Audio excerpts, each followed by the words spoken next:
Most of us know the struggle for LGBTQ inclusion in both society and the church has been going on for a long time.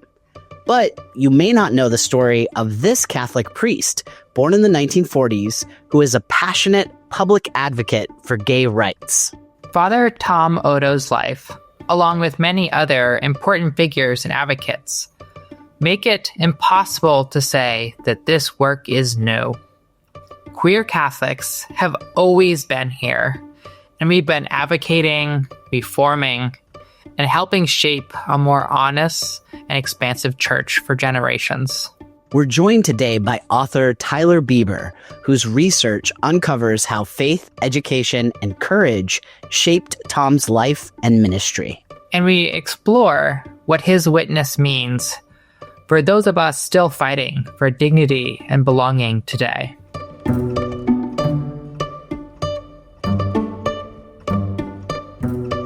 You're listening to Whiplash, a listener-supported podcast exploring Catholicism through the lens of queer liberation theology.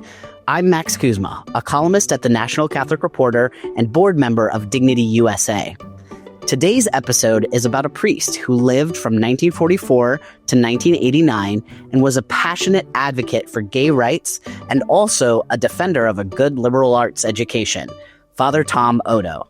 In a moment, I'll introduce our guest, Tyler Bieber, author of a book that chronicles the life of Father Tom. But first, I need to introduce my co-host for today, Madeline Marlett.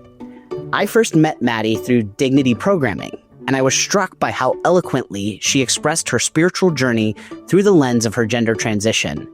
Maddie lives in Boston and co-chairs the Dignity USA Young Adult Caucus. Inspired by her Jesuit education, the core of her ministry is offering companionship and solidarity in times of hardship.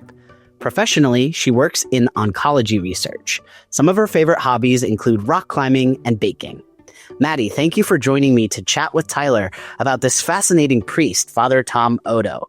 What, if anything, did you know about Father Tom prior to us setting up this conversation? So it's very interesting starting to look into this conversation and learn more about Father Tom Oddo, because I felt like, how did I not know more about this person? As you'll learn in this conversation that we have, that Father Tom helped start Dignity Boston, which is my local chapter of Dignity. And, I just recently finished serving on the board for Dignity Boston. And so I felt like odd that I did not know more about Father Tom, but I definitely had heard a lot about the cast of characters around Father Tom. And so reading this book was a very surreal moment of putting all these things together and finding out all of this prior history, leading up to me being able to find Dignity Boston in 2020. So yeah, did not know a ton about him personally, but a lot of the people around him, and it was very fun to learn more about who he was and his connections to the things that I'm connected with now. Yeah, I have to say, I probably would say almost the exact same if you asked me that question. When I was reading, I had that same experience. All these people that I know and who always are talked about within Dignity and all that stuff, but didn't know as much about him. So yeah, I echo that. That was a really great opportunity to learn more about him. And I think this conversation, will do a good job of introducing some people who may not know much about him either, to kind of get the phase one. And then if you read the book, you can do the deep dive. I wanted to also ask you if you could say a word about what Dignity itself has meant to you in light of your experience growing up Catholic and then beginning your transition, looking for support from a faith community that wouldn't be so rigidly dogmatic or exclusionary.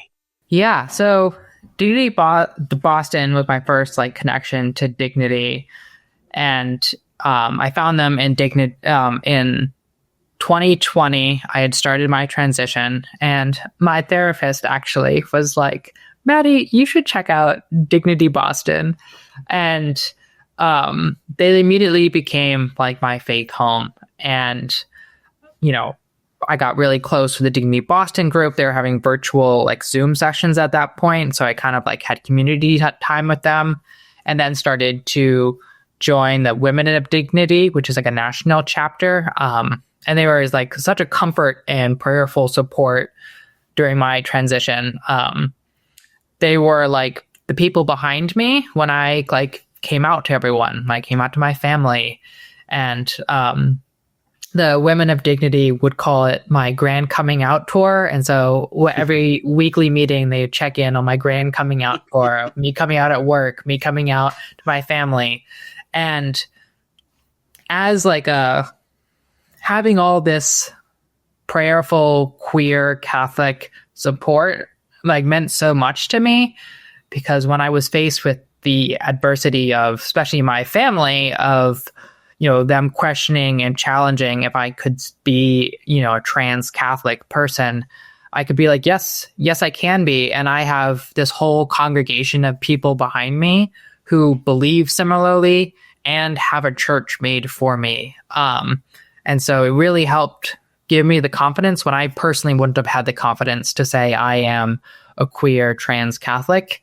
And so it's been a really important aspect to my like spiritual journey and kind of finding my way spiritually through my 20s.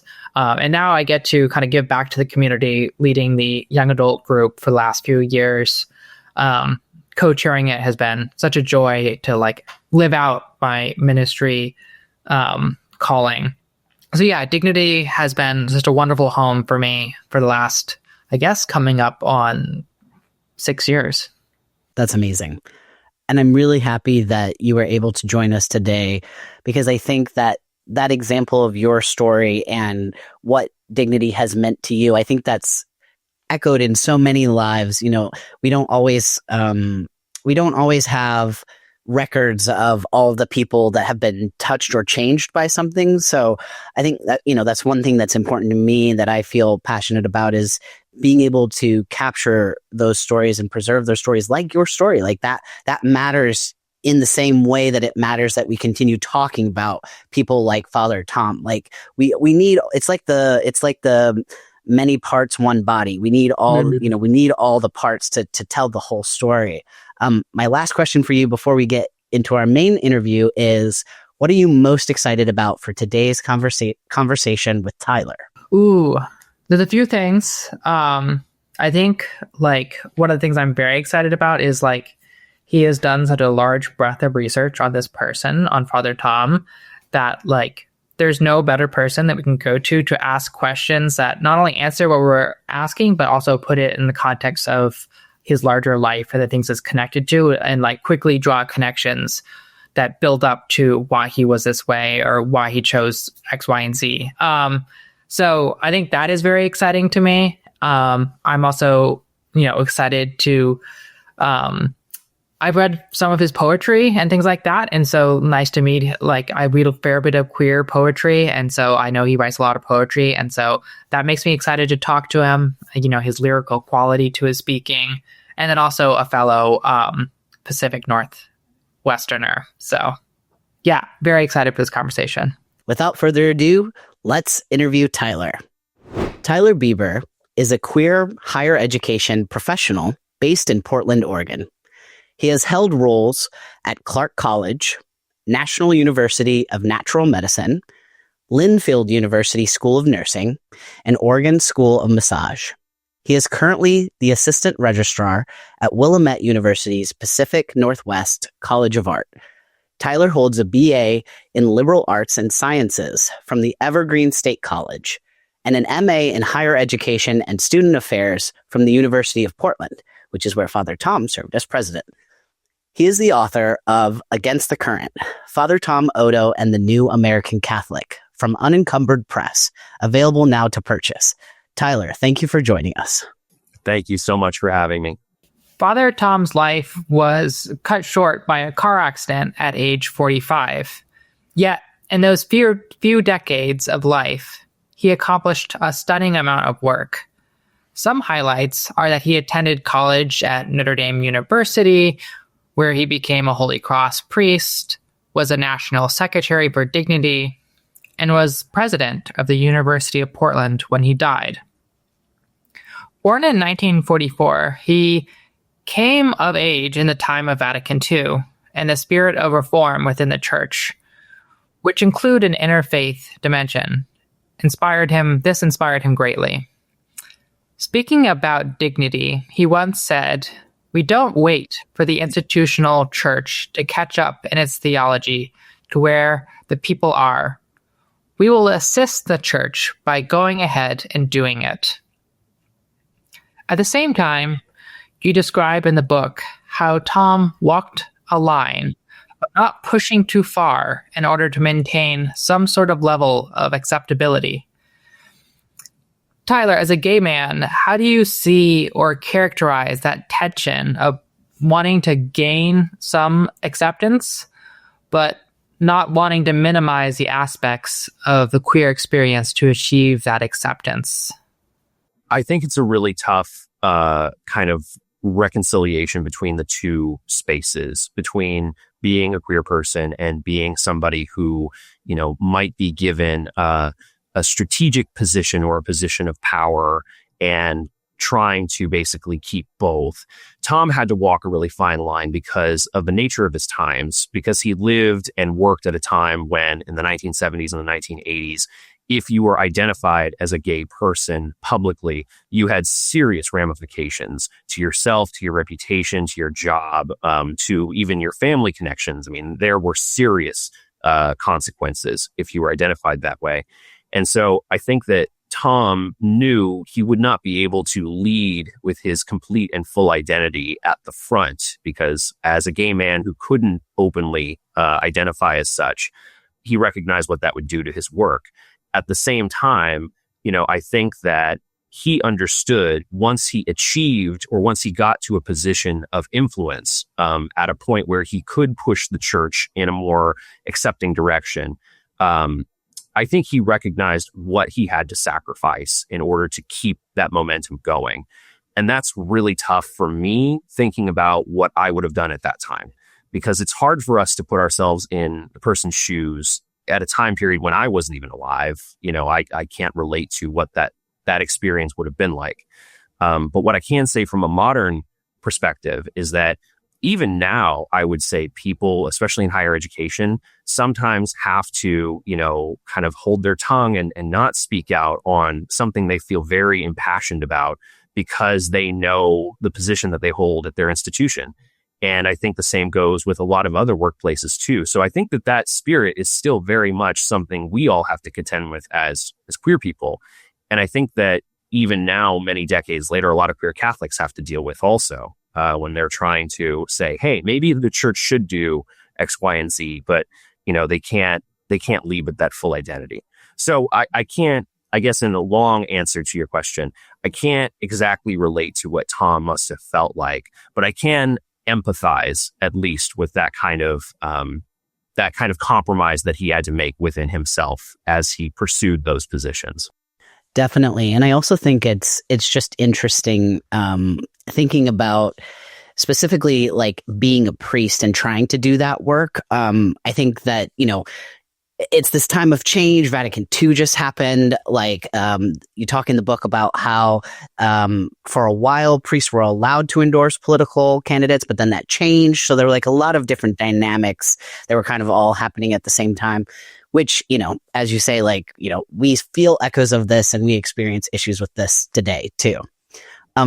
So early in the book, you tell the story about a religious bulletin that appeared by a Father Baker while Tom was a student at Notre Dame. Mm-hmm. The article is a challenge to students who may overlook or not be engaged in Christian life. Baker writes, "Honestly, have you ever let yourself experience the dynamic alchemy of the Christian life?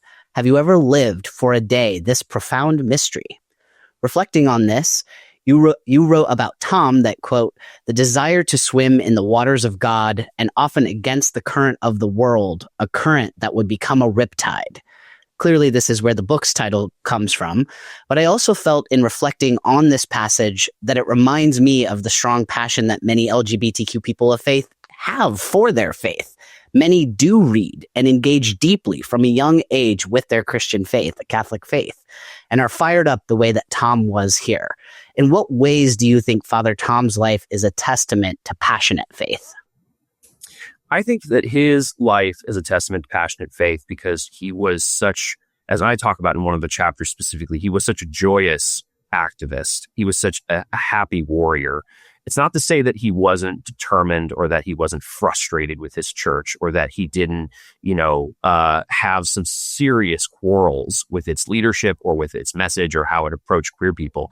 But he loved his church and he loved his faith. He had wanted to be a priest since he was a child, since he was literally 8 to 10 years old. As I understand it, basically as far back as people could remember, Tom wanted to be a priest and there was never any other question about it. And so when he approached his faith, he didn't approach it from a position of, I am, seeking some sort of vengeance or some sort of like this hurt or something that I want to atone for. It's more that he wanted to open doors and that he wanted to set out places at the table and he wanted to let people in. And he felt that sort of opening the doors was not only in the spirit of Vatican II, but that it would be a spirit of renewal within Catholicism if queer Catholics were given their due. And that, there was not a zero-sum game about how to approach parishioners and how to approach the new faithful.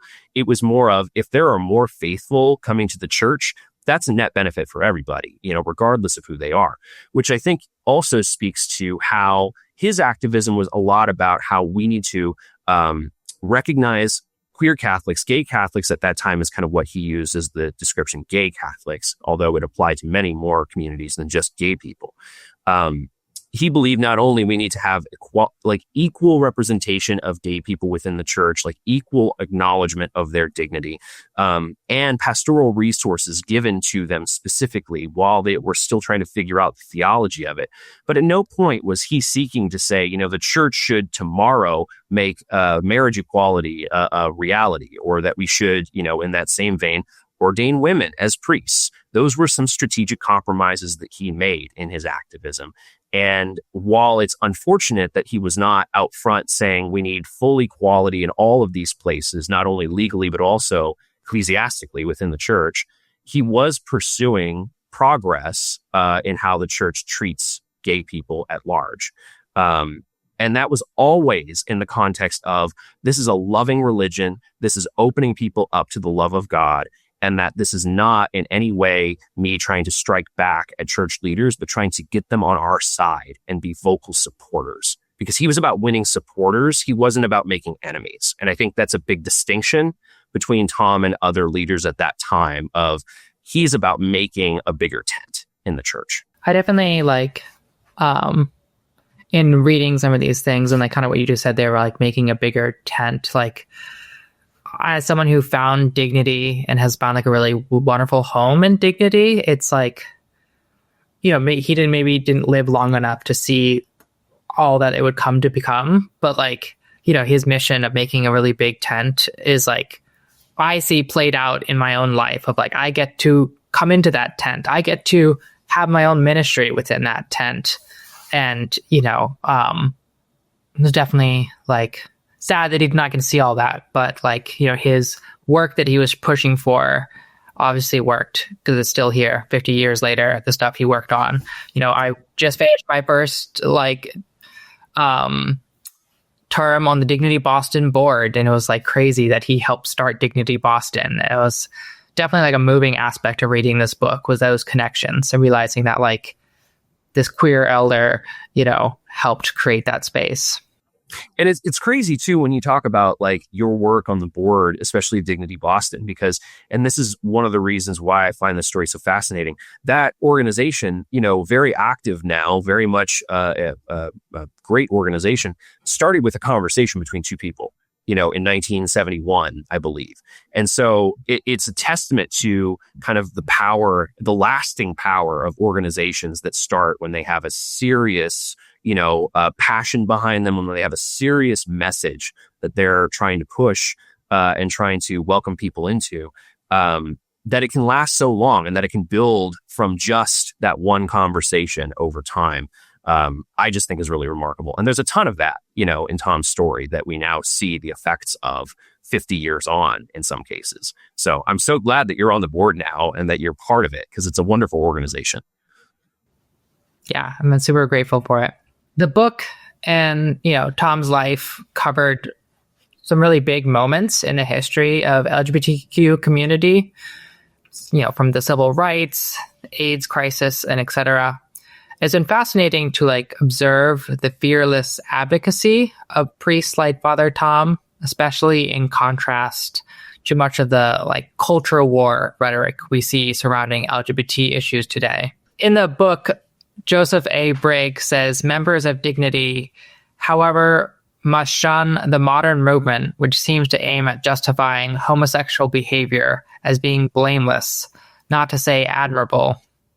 There can be no spiritual progress without facing of one's sinfulness, an honest repentance and determination to reform. And later, Bordeaux notes that the bishop's support of civil rights protections for gay people did not equate to theological condoning of gay life cycles. We're now in 2026, looking back on this history while living through an uncomfortable rise in Christian nationalism, which includes far-right Catholicism that wants no civil rights or protections for LGBT people. Yet we've also seen advocate priests and even popes speak about respect and dignity for LGBT people. What did it feel like to research and write this book, looking back at that history from this modern vantage point? Eerie is one word that comes to mind. And it's because, we tell ourselves, and a good parallel to this, I think, is when Obergefell v. Hodges came out. The decision on gay marriage came out in 2015. I think a lot of people felt like, well, progress is achieved and equality is here and that is it. And we can pack up the tent and we can go home. And that's the end of the road and there's nothing else to do. And a lot of activists at that time, I think, recognized that, oh no, suddenly the wind has been lost in the sails and there's so much more that needs to be done. And people only realize that this is the start of legal equality and the movement towards legal equality. And I feel the same way researching times like when Tom was active as an activist, because you hear about progress that was won at that time that was serious wins. You had publication in, pamphlets done by the National Catholic Bishops, where they, said that gay people, even though they, are gay, it's through no fault of their own and they deserve respect and dignity in the church. And as long as they don't have legal equality, we deserve to, give them special pastoral counseling and resources. And then within 10 years of that statement being made, Dignity was being evicted from Catholic dioceses, from Catholic churches. And they still aren't able to actively participate in Catholic churches like they were able to back in that time. You look at the two congresspeople that I referenced that were priests in the 1970s. Both of them, I would think, if you looked at their records objectively, would say they're very left-leaning in terms of their policies. One of them was outwardly very pro-choice. The other one wanted to impeach Richard Nixon about his bombing of Cambodia. And so these are people that were outwardly very outspoken, very much on the left, more progressive side of politics. And because of the edict that was issued against politics with priests in 1980, I believe, by Pope John Paul II, they had to leave politics entirely, and they could not speak out on those issues. John McNeil was a priest at this time who was very outwardly outspoken about gay people in the church, and he was frequently silenced by the Vatican. He even at one point during Tom's ministry and activism was not able to attend a conference because he was effectively restricted from speaking on the issues of homosexuality and Catholicism by the Vatican directly. So there are a lot of instances in my research where I found there was this progress won and then it was clawed back, or because of how kind of the winds of politics were circling at that time, what once was, kind of a given that we would eventually see legal equality for all of these different minority groups, especially gay people, suddenly was, the last word on anyone's mind in the mid-'80s when we're talking about the AIDS crisis and when we're talking about Reaganomics and the Reagan administration's approach to gay people. That was kind of the recurring feature of my research, was that Tom, when he was active, when he was leading this movement, there was progress being won continually.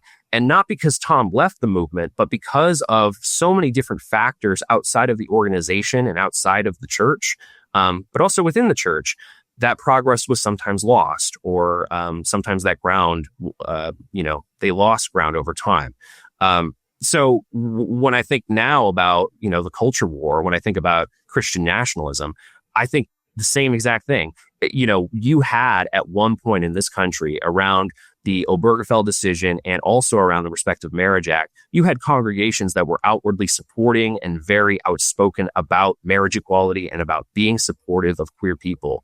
And because of external politics, because of the pressures of the right wing, because of so many different factors, now you see so many congregations that is the last thing that they would support. And so I think it's indicative of this cycle where we see progress won, progress lost. And it's just a reminder that that's never not been the case in our politics, in this country and in the church. And so it's just more of a reminder that we need to keep pushing progress forward and keep the momentum going. There's not an end point at any point. I think a lot of people convince themselves there was, and there really isn't.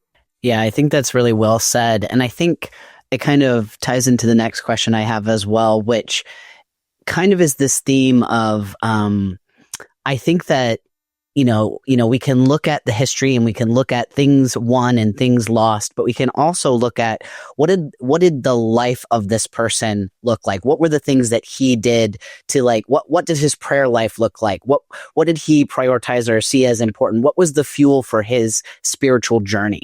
And so the question I have here is about, I think it's his dissertation at Harvard, The Monk and the Activist, a comparative study of the spirituality of Thomas Merton and Daniel Berrigan.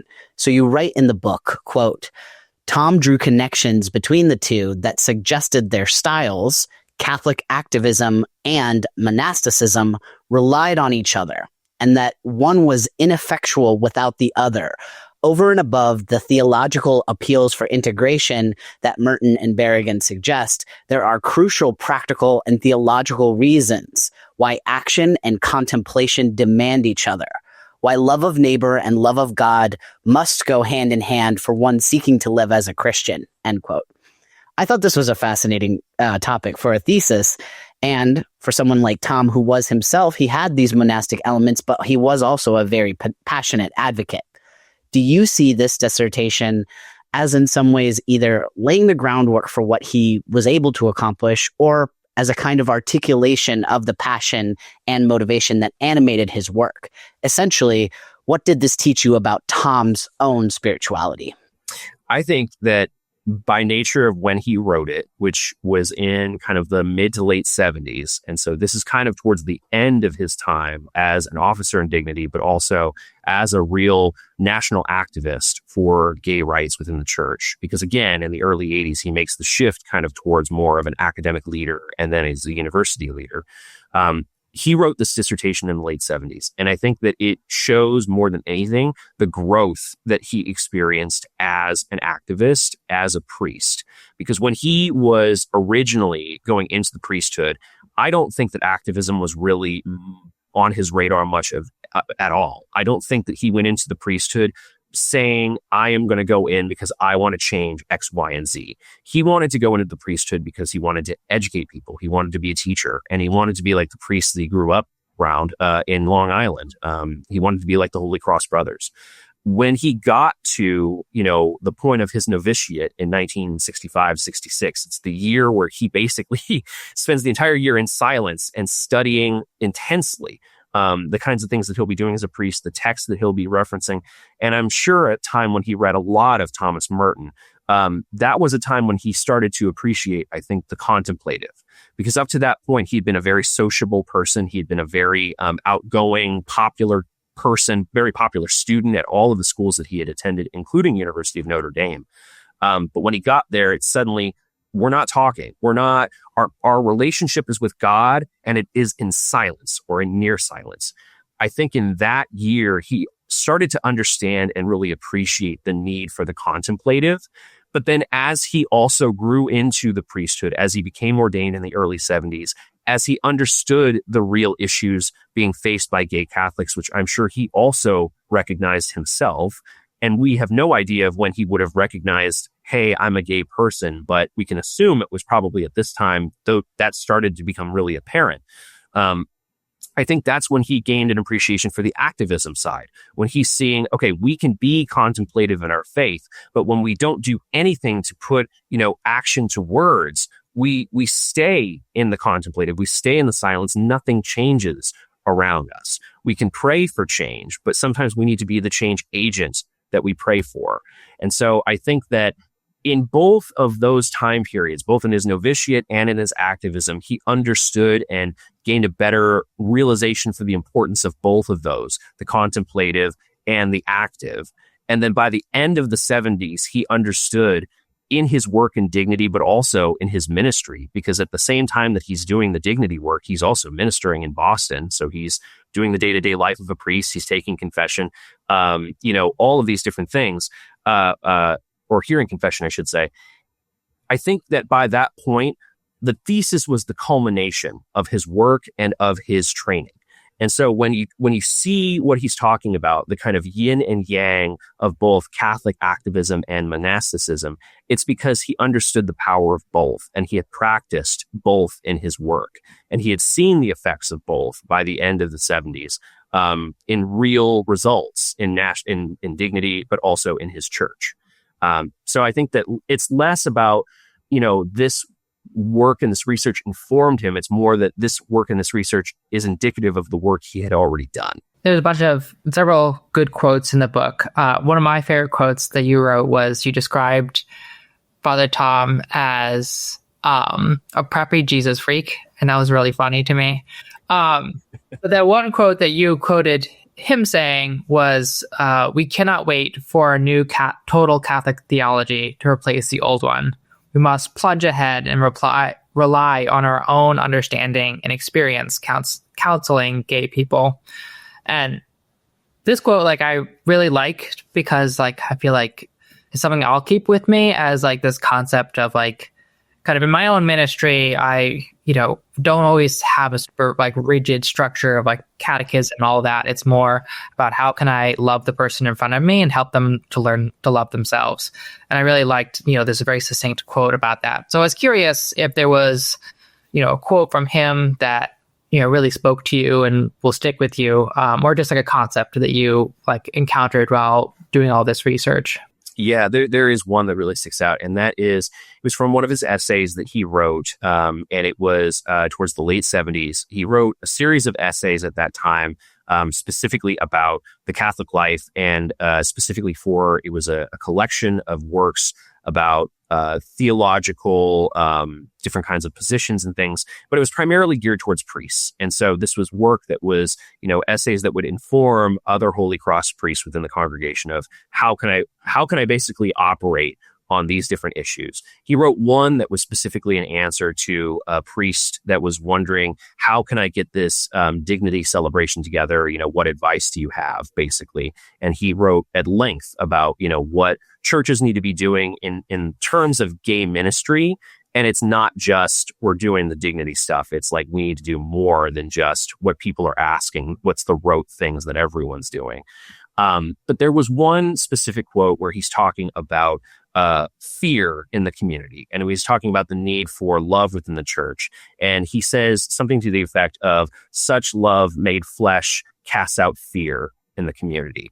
And I always loved the idea of such love made flesh, because that takes the concept of love in a church setting, in a church context, and really humanizes it. And I think that was what Tom was really about, was let's embody the idea of love as human beings.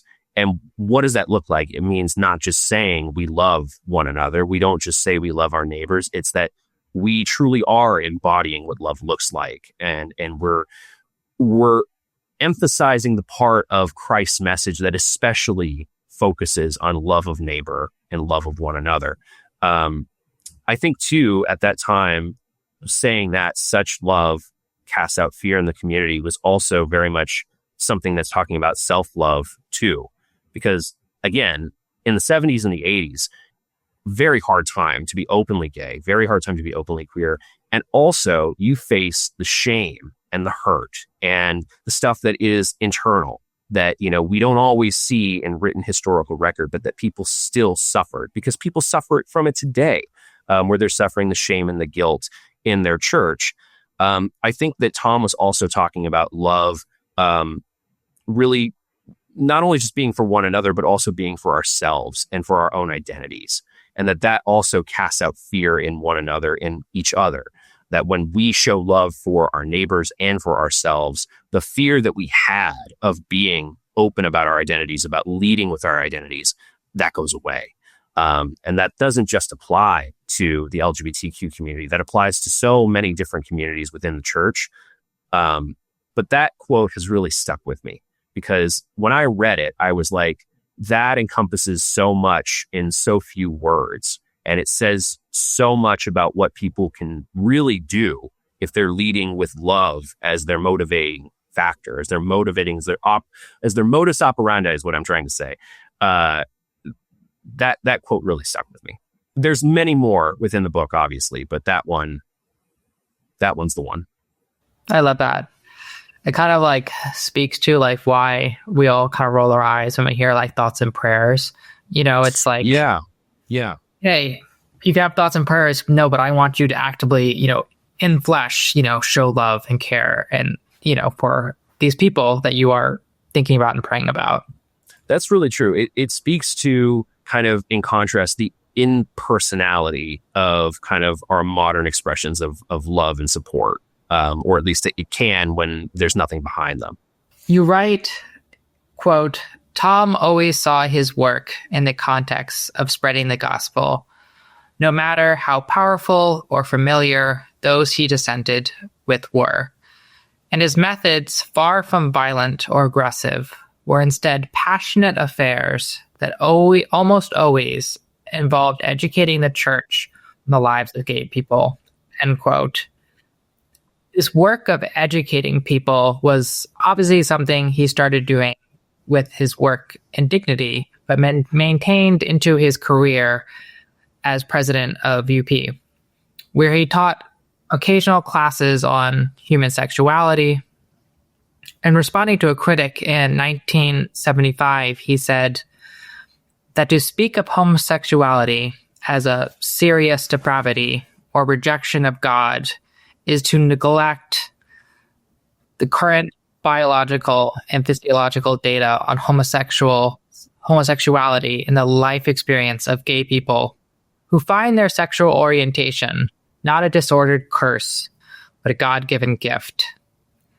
It is intrinsically good when it is expressed in an ethically responsible, unselfish, and Christian manner, as all sexuality must be. This emphasis on biological and physiological data feels incredibly timely for a Catholic Church that still drags its feet on understanding the science of LGBTQ identity today. Did that emphasis also strike you as still relevant for advocacy in the church today? Yes, it did. And this is one of the many instances where I'm reminded of the quote that history doesn't repeat, but it rhymes. This was an instance where, looking back on history, it was crazy to me to hear a lot of similar conversations being had many decades ago about where do gay people come from and what makes them gay, and are they really that way or do they choose to be that way? And the discourse behind that kind of larger discussion, those larger questions, being similar in a lot of ways as it is today, where people are actively saying it's a choice, or that these people are disordered, or that there is something wrong, or that X, Y, and Z, fill in the blank. You can hear all of those different things coming from the far right today, and from especially people within the Christian nationalism fold.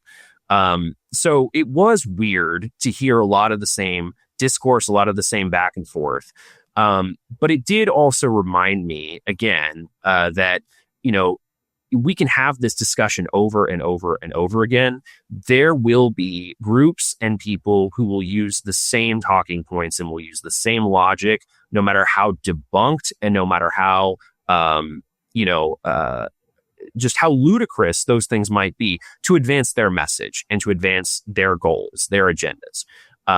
I think that we especially see this now with churches and with politicians that say that, drag queen story hour or trans kids getting healthcare, that those things are the biggest drains on society. Those are the biggest issues we should be focused on. And those are the things we should be worried about.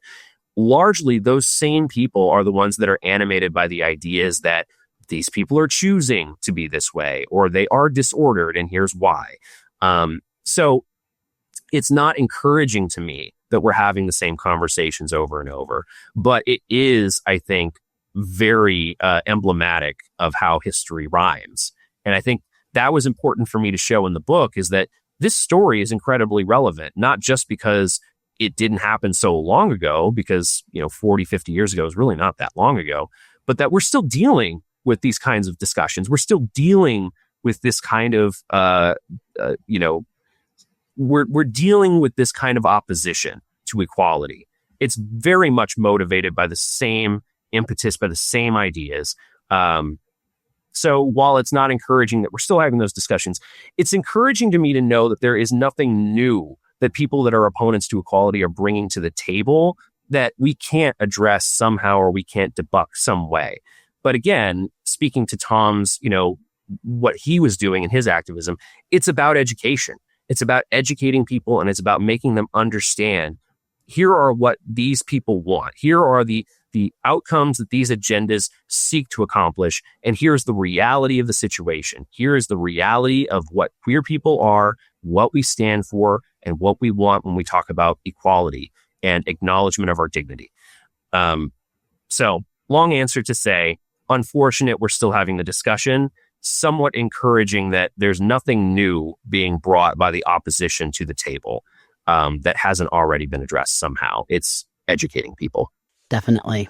In 1984, in one of Tom's speeches as the new president of UP, you write that he was taking stock of what work needed to be done on a societal level. He said, quote, "Of late, we have come to realize that religion cannot simply concern itself with prayer and piety, with all the so-called formal religious behavior.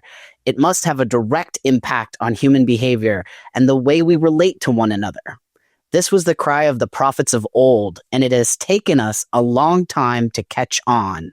We need to promote behavior that enhances life, to develop a consistent ethic of life, individually, societally.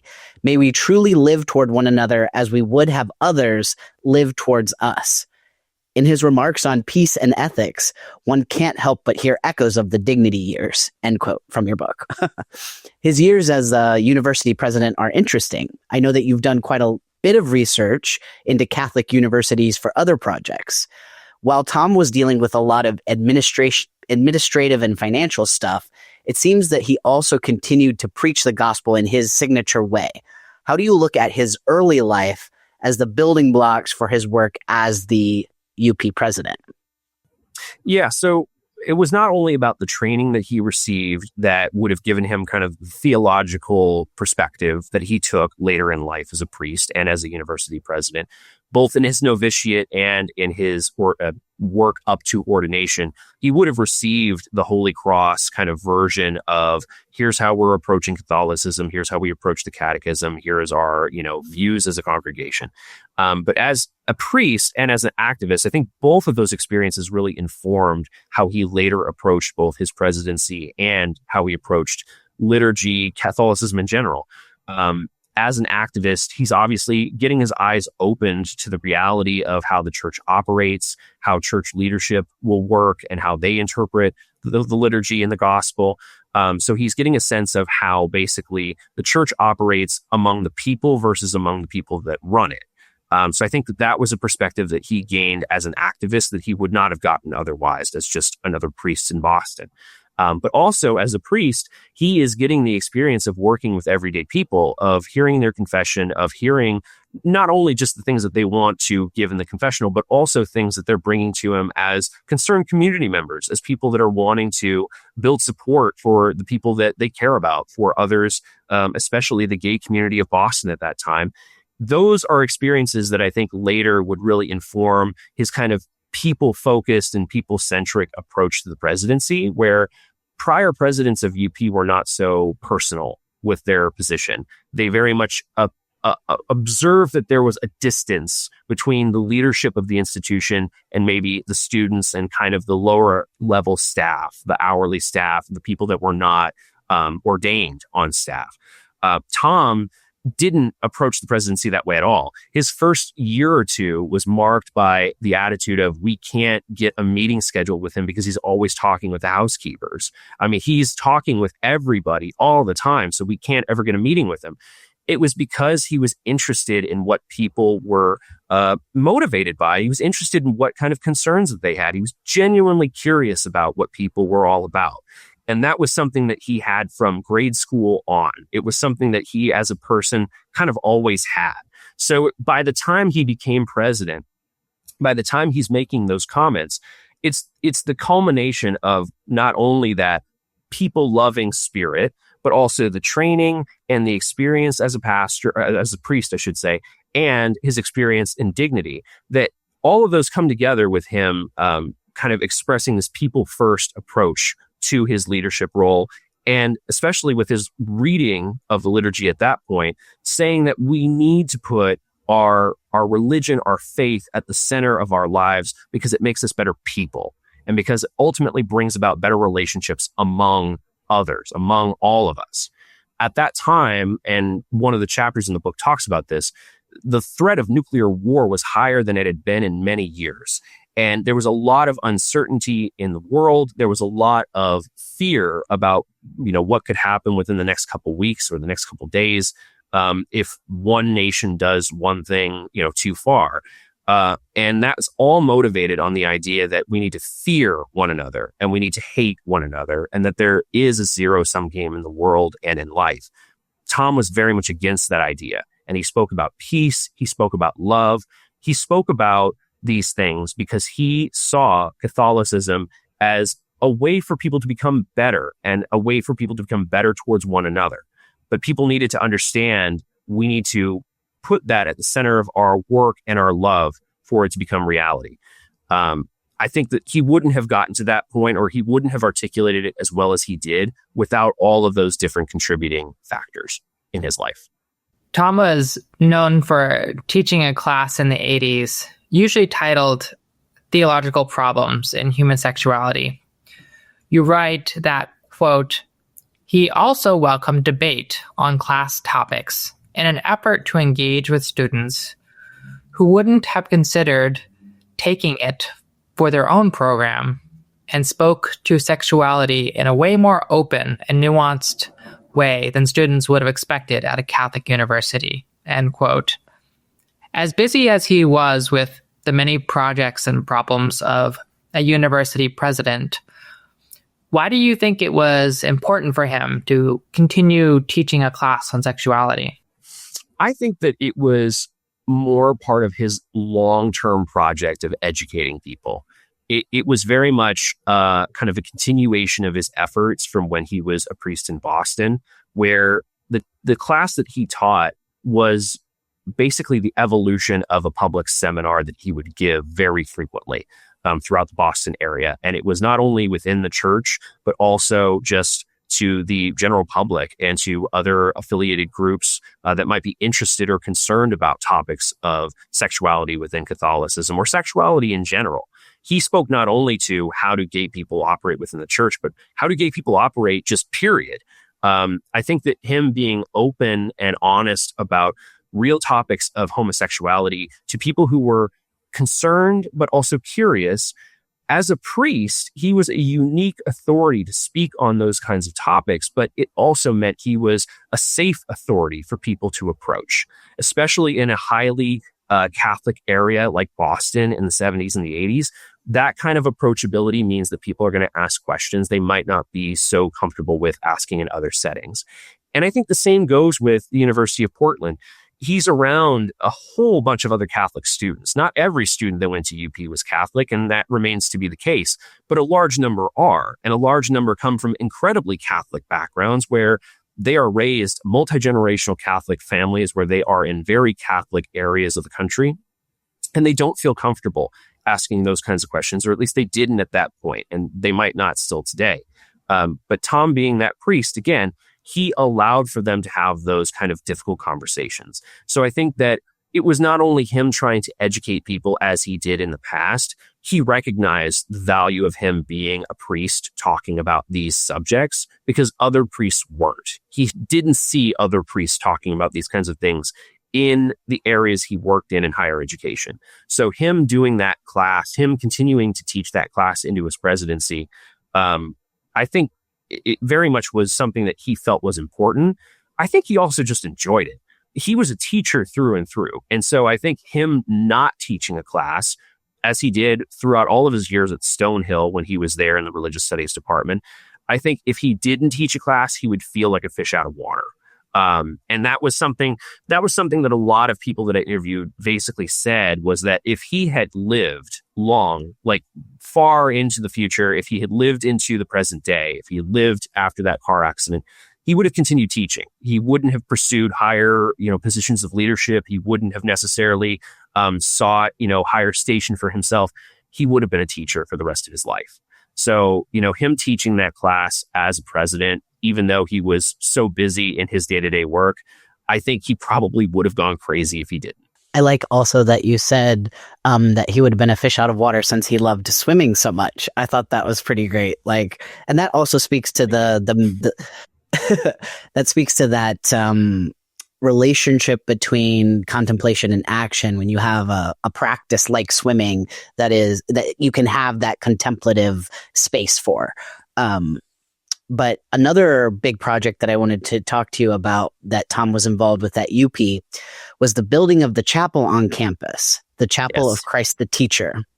So I was really fascinated with the story of the chapel and the physical description of it, partially because I went to a very fundamentalist and conservative Catholic university, Franciscan University of Steubenville, which when people don't know that, I usually get a jump scare gasp from them. But it was a school that also had a very charismatic priest at the helm, and it also has a chapel named for Christ the King Chapel. So thinking about what I experienced there, a very culture war ethos, compared to the way that university life was described at UP, I imagined how different my college years would have been at a school that truly did center learning instead of rigid dogma and, maybe even performative piety. At my school, there was no sympathetic coverage in the student newspaper for things like AIDS or sexual activity outside of marriage. So could you talk a little bit about the Chapel of Christ the Teacher, giving us a physical description like you do in the book a little bit, and perhaps sharing a bit of your own experiences going there, and maybe just reflect on what the design of the worship space tells us about the environment that Tom and others hoped to foster there? Yeah.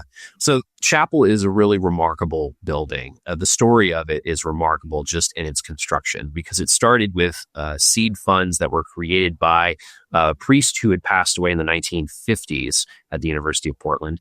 And he believed that the university needed its own standalone church. And for the first, I want to say 86 years of its existence, the university did not have a standalone chapel. It was always a part of a larger building. For a long time at the University of Portland, it was in a place called St. Mary's. And so when the Chapel of Christ the Teacher opened, St. Mary's had been the go-to place for all kinds of religious services, basically the religious life of the university.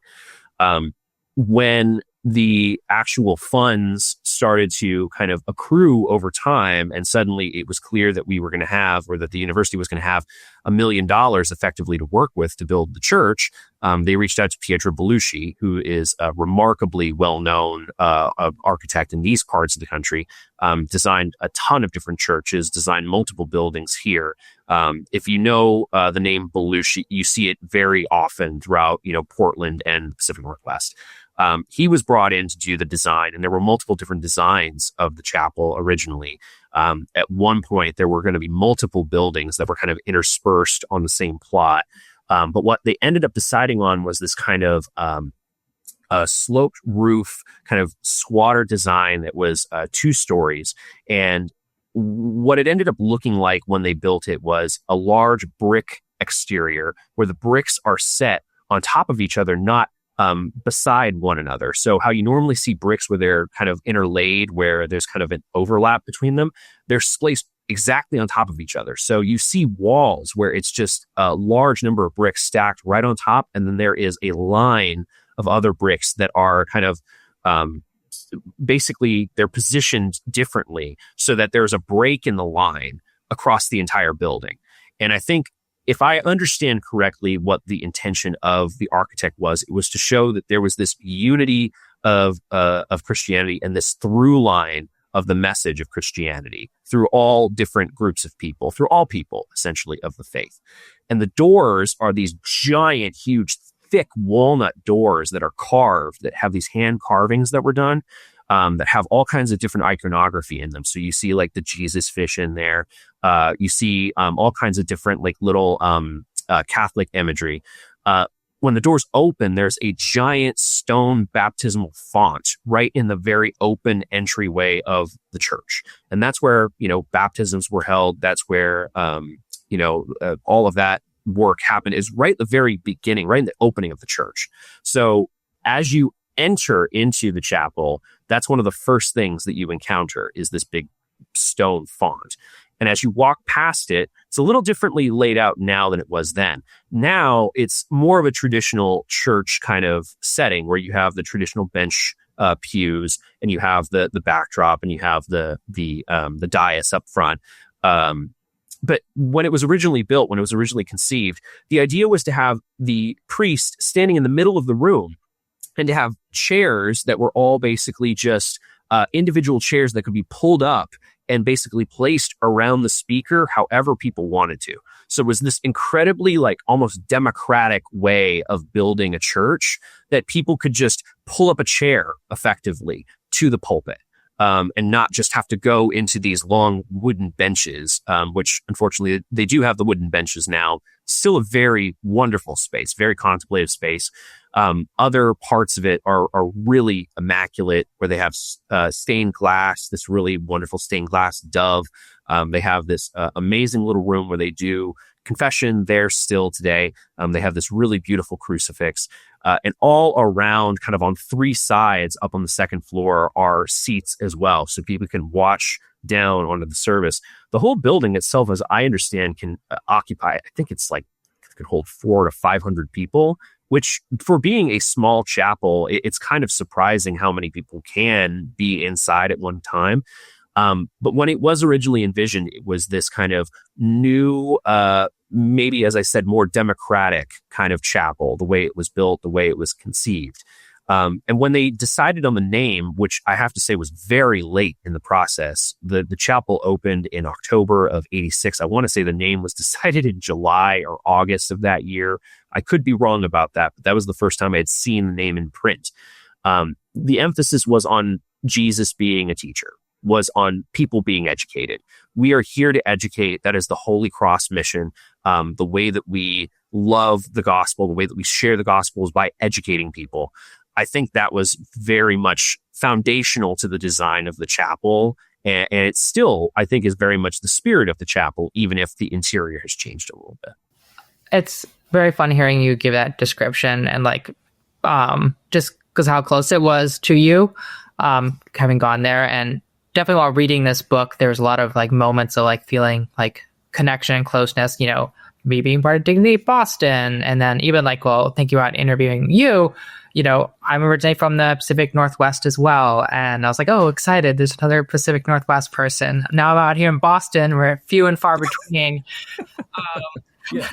So I was curious, was there any aspects of their research that you felt were particularly close to you as you did the research and really kind of made it all the more personal or close? It's the weirdest thing. I've thought about this a lot. When I was a graduate student at the University of Portland, I didn't know about Tom. I didn't know about the story. I didn't know about his legacy. I knew hardly anything about him. If I saw his name, it meant nothing to me at that time. And it was because I was new to the field. I was focused on my education, wasn't writing nonfiction, wasn't writing biographies at that time. But would have loved the story. The thing was, at the time of my being in the master's program, there was a big building that was behind kind of gated like fence, basic temporary fence, was right in the middle of the parking lot. And I would walk past it like every day going to class that I was there for my master's program.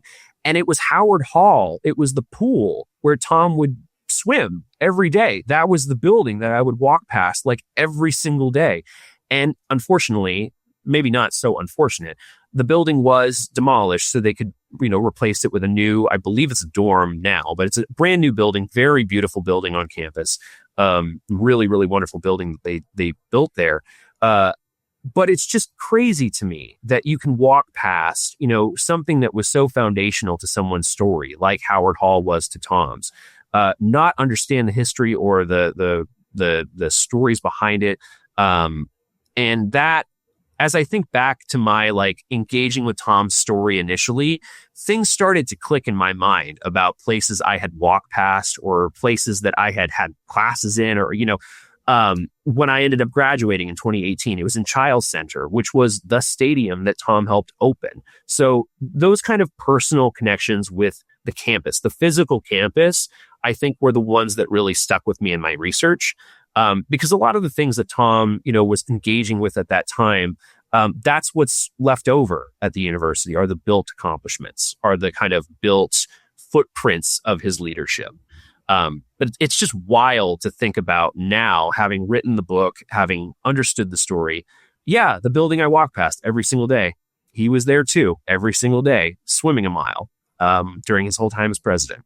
I love that. This is a long question, so bear with it. Yeah. Another interesting dynamic within college campuses is censorship and what information is deemed appropriate or not. Tom was very conscious of the interfaith makeup of the student body. And while it was important to him to maintain a Catholic dimension of the university, he also said that while celebrating our perspective, we must also realize we do not have a monopoly on truth. He also said, it's a responsibility, on the one hand, to let our institutions pass on the values and grapple with the moral dilemmas that echo within the human spirit in the world in which we live. To expose our young people to the questions and the responses and the ways of life that educated people have wrestled with in the past, and wish to see lived out in future generations. And to not be afraid as institutions to stand for something, to want to pass something on. And yet it's also our responsibility to let all ideas be thought, to ensure that every question is considered and every perspective respected. We must recognize that fear and censorship have no place within our institutions, that truth certainly has enough power to prevail, however winding and shaky the path it takes to recognize and affirm. The push-pull of university passing something on while offering an open forum for ideas, even controversial ones, is a challenge many colleges and universities face.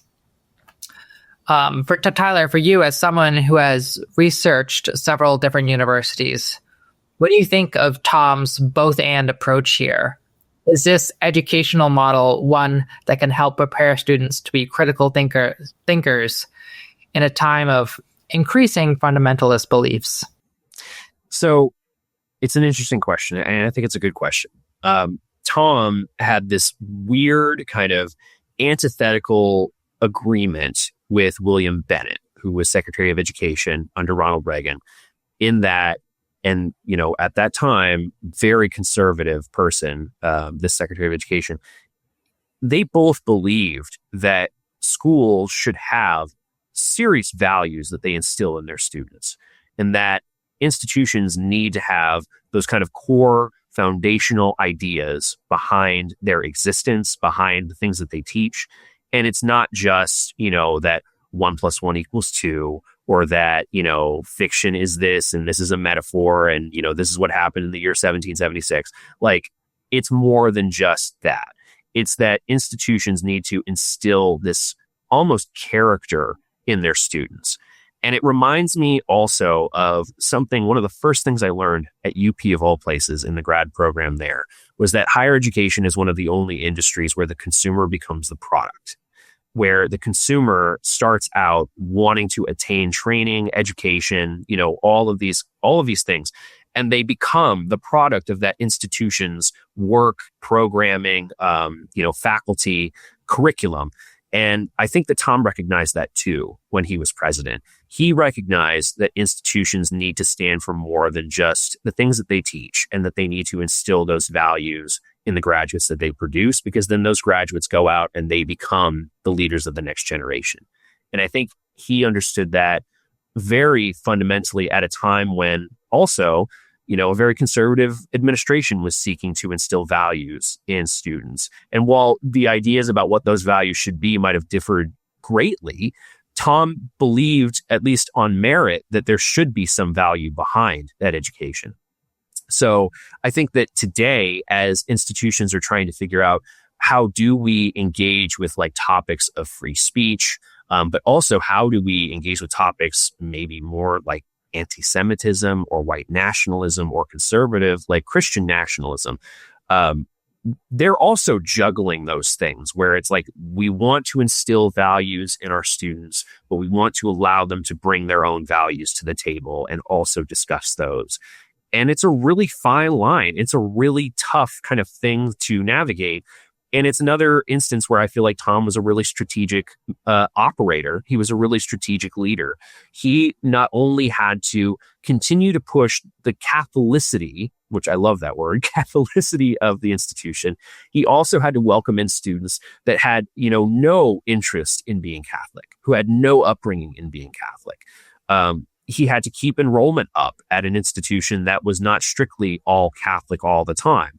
And up to that point, the university had been debating whether or not to become a more ecumenical university, where basically there would be a college for Catholic students, there would be a college for Protestant students, there would be a college for non-denominational students, where it would be a more, I believe it was a Canadian or European model they were looking at pursuing. And it was because they felt at the university at that time that it was more important to open the doors and to bring more folks in and have more interfaith dialogue than focus on Catholicism specifically.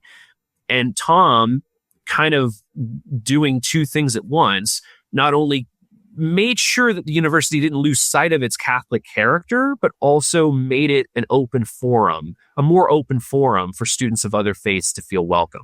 Because at the same time that he was president of a Catholic university, he's also making sure that it funds resources to allow people who are not Catholics, but who are Christian, to basically get connected with churches in the city. That was an initiative that happened under his presidency. I spent very little time talking about it, but he very much understood there are students here who will not get the same thing from masses that the Catholic students do. Today, I think a lot of institutions could learn from Tom's leadership, where an institution can stand for something. It can come out and say, we believe very fervently that, for example, the war in Gaza is a genocide, and that we stand on the side of Palestinians, and we believe that Israel has acted as an apartheid state up to this point, but also allow for discussion of the war, discussion of religion, discussion of faith, and all of its contexts at the same time as making that stand. And I think Tom was the first one to violate his own principles, because during his time as president, again, on a topic of apartheid, on a topic of divestment, he decided not to act. He decided to, when students were pressing him in the late 80s about whether or not the university should divest from South Africa, he said the university feels, or at least we have determined, that divesting from South Africa would not be in the best interests ultimately of Black South Africans, and that should be the major question. Not should we divest, but what is most important for Black South Africans to get representation and to get the resources that they need and to be politically enfranchised. And students really, didn't super agree with him on that one. That was one where, in hindsight, we can say there was clearly an apartheid government. There was clearly a situation where the university probably could have done more than it did, and they chose not to. And even in the book, I say it's interesting that someone that would lead with saying institutions should stand for something could also at the same time end up not standing for something that in hindsight, maybe they should have. So I think that Tom's leadership is very much a lesson for institutions today that, yes, you should engage with these topics, even if it is controversial. And yes, it is important to instill some kind of values in your students rather than just what you're teaching them in that specific discipline. But also, it's a lesson that people aren't perfect. It's a lesson that even if people lead with those ideas, sometimes they don't always follow them, or sometimes it's hard for them to follow their own line. So I think it's a reminder to a lot of us, that it's important to make those stances and it's important to be ideologically consistent. Yeah, I think I just thought it was a especially interesting, just thinking about what education even means or looks like today. And so that's why I thought we should ask you about that, because it's dynamic and it's complex, and being a university president is interesting for all those other reasons too. Like you said about being a consumer and becoming a product of the educational institution. Like, what are the financial things that are motivating it? There's just so many different elements, and I'm sure we could talk about just that for a while too. Absolutely. But kind of drawing to a close here, I have one last big question, and then we have like two little ones. So my last big one is, so in the book, you chronicle a bit of Pope John Paul II's first major trip to America. So you wrote, "A few lines from the Pope's address at the Louisiana Superdome even reminds one of Tom's ministering." And the Pope said, "In order, however, to accomplish this great work, to be in a condition to change the world in the name of Jesus, you yourselves must actually be living according to your own identity, according to God's plan for your lives. Once again, it is the world of Jesus that directs your lives and tells you what that plan is. You remember how much Jesus insisted on the commandment of love, how much he insisted on living according to certain norms called the Beatitudes. Blessed are the meek, blessed are the merciful, blessed are the clean of heart, blessed are the peacemakers. All of this is part of the plan," end quote. Reading this, I was struck by the Pope's choice of the word identity. For LGBTQ people, identity is obviously a really important word. In my own life, it has been weaponized against me to say that my identity should be primarily rooted as a child of God, and I should not acknowledge or validate my LGBTQ identity. If somebody said that to Tom, what has been said to me about this idea of like, well, you shouldn't say that you're trans or really care about your like LGBTQ identity because your main identity should be rooted that you're a child of God. I'm curious because, again, keeping in mind that they didn't have all, like we talk about queer identity, we talk about trans issues today. They were mainly focused on gay, but I'm curious if that came up, how he might respond. I think he would have said that they're inseparable. I think that Tom would have said, if you're a child of God, you're exactly what God made you. If you are gay, if you're queer, if you're trans, God made you that way. And it's such a cliche to say, we were born this way, because we've heard it so many times. We say it all the time, and so many people have heard it. But it's true, and I think it was a motivating factor for Tom in that. He, I think, like all of us do, had the internal debate about, why am I like this? What caused me to be this way? Is it wrong that I'm this way? Should I try and be something different? And then ended up, at the very end, coming to the conclusion that, what? God made us all in his image, in her image, which Tom also said his and her for how he referred to God, made in God's image, however that looks. And for Tom, if somebody had told him, you shouldn't be focusing on your sexual identity in relation to your Christianity, in relation to your church, in relation to your faith in general, I think he would have said, it's impossible for me to do that.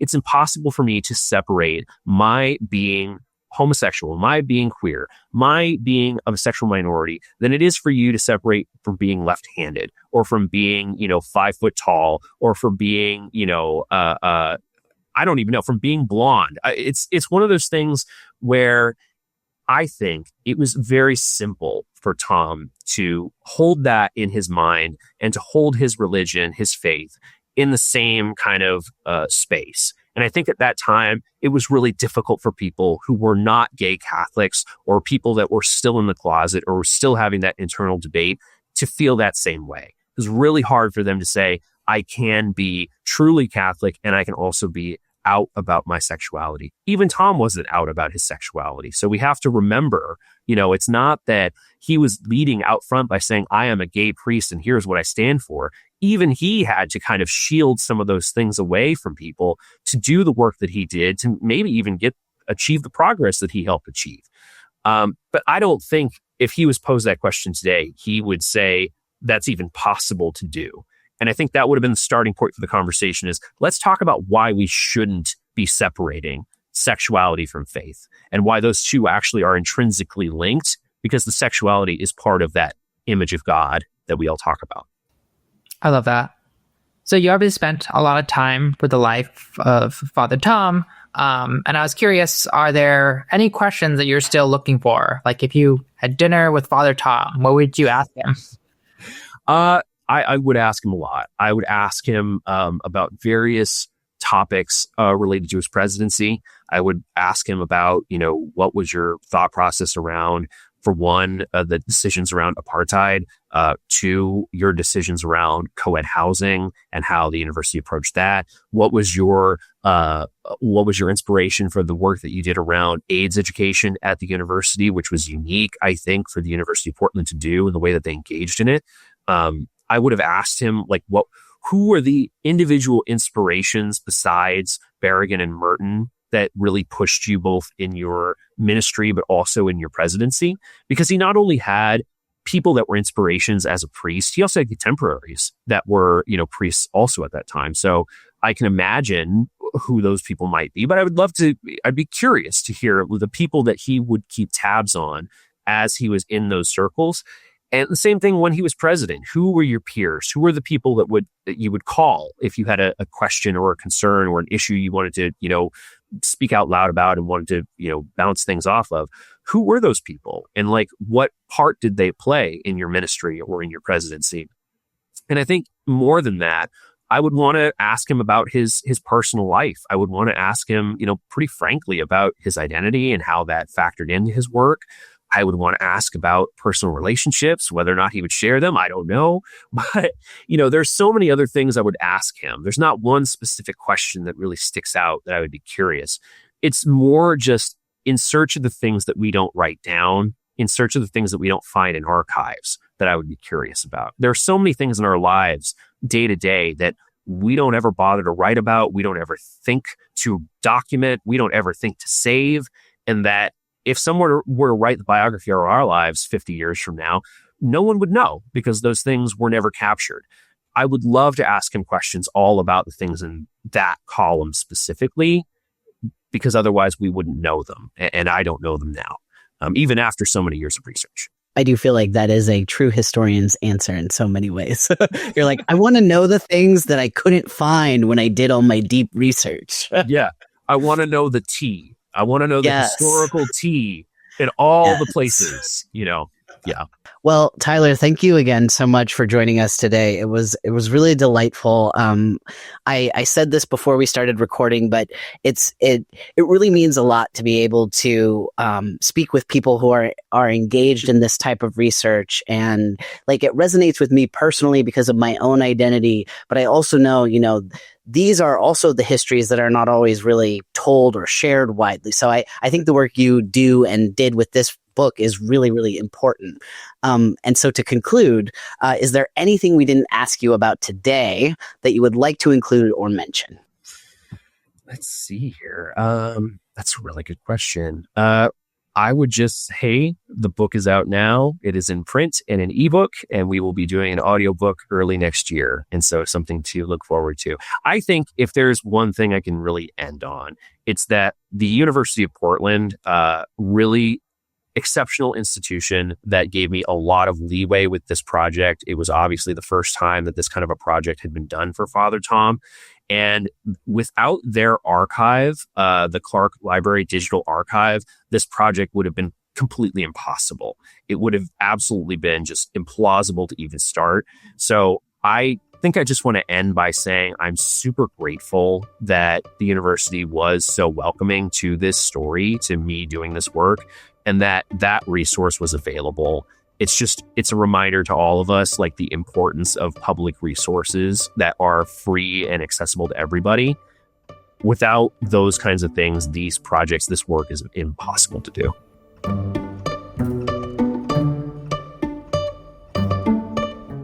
Father Tom's story reminds us that change in the church has always come from people willing to tell the truth and to stay rooted in love.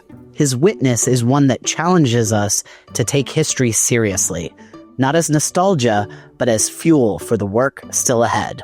We hope that this conversation helps you feel grounded in a larger story, one where community, courage, and faith keep opening new paths forward. Thanks so much to Tyler for joining us and sharing about his important work on Father Tom's life. Please make sure to check out his book, Against the Current, published by Unencumbered Press and available wherever books are sold. Whiplash is listener-supported, and sharing this episode or leaving a rating helps more people find these conversations. If you like this episode, consider supporting the show. Your support makes this work possible. See you next week.